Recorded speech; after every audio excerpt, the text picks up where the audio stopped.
Сәлем достар, біз бүгін массалық үлесті есептеп үйренеміз. Ол үшін біз жалпы үлес дегеннің не екенін білейік. Үлес дегеніміз жалпы пайызды көрсетеді. Мысалы үшін бір бүтін алманы алайық. Мысалға бір алманы алайық. Ол 100%. Енді оның жартысын бөлетін болсақ, ол бізде 50% болады. Ол жартысын тағы да екі бөлікке бөлетін болсақ,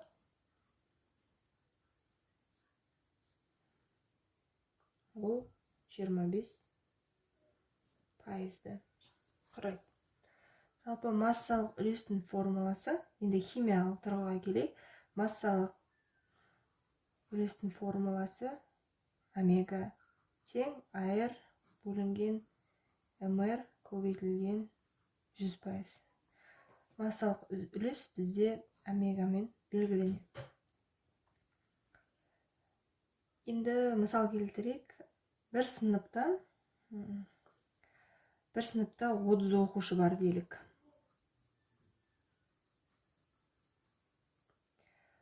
Оқушы, оның 12-сі ол 18-і қыз бала. Енді сол 30 оқушыны біз 100% деп есептейік. Енді соның ішінде ұл қанша пайыз және қыздың қанша пайыз алатынын есептейік.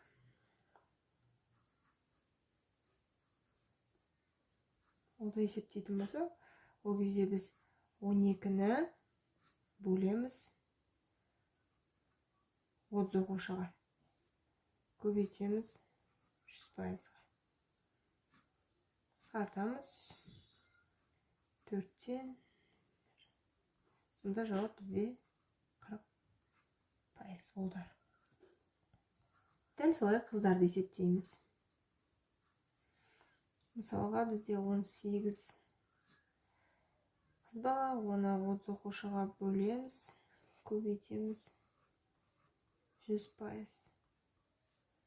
Тағы да қысқартамыз. Бізде 60% шығады. 40 пен 60-ты қосқан кезде 100% оқушы шығады. Немесе тағы бір жол бар, ол 100%-ді жазып аламыз. 30 оқушы 100% деп алатын болса, 12 оқушымыз қанша пайыз болады деген пропорция арқылы шығаруға болады. Енді x-ті табамыз. 12-ні көбейтеміз 100-ге, бөлеміз 30-ға. Тағы да қысқарып, тең 40% деген секілді шығаруға болады. Енді мысалды химиялық заттарға алайық. Формуланы тағы бір есімізге түсіріп аламыз. Омега тең АР бөлінген МР көбейтілген 100%. Мысалға аш хлорды алайық.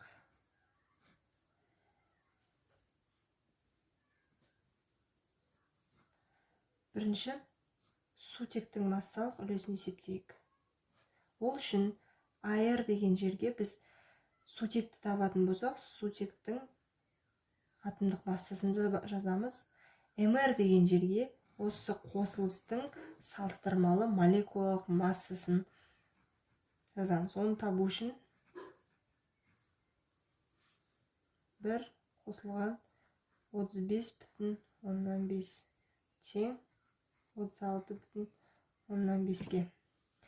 Енді жазамыз бұл жерге. 36,5 көбейтілген 100% шығады.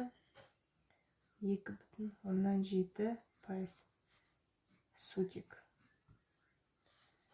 Келесі хлорды есептейміз. Хлордың атомдық массасы 35,5 бөлінген 36,5 көбейтілген 100%. бізде шығады 97,3% хлор. Сонда біздің H хлор, яғни қосылысымыздың құрамында 2,7% сутек құрайды, ал 97,3% хлор құрайды екен.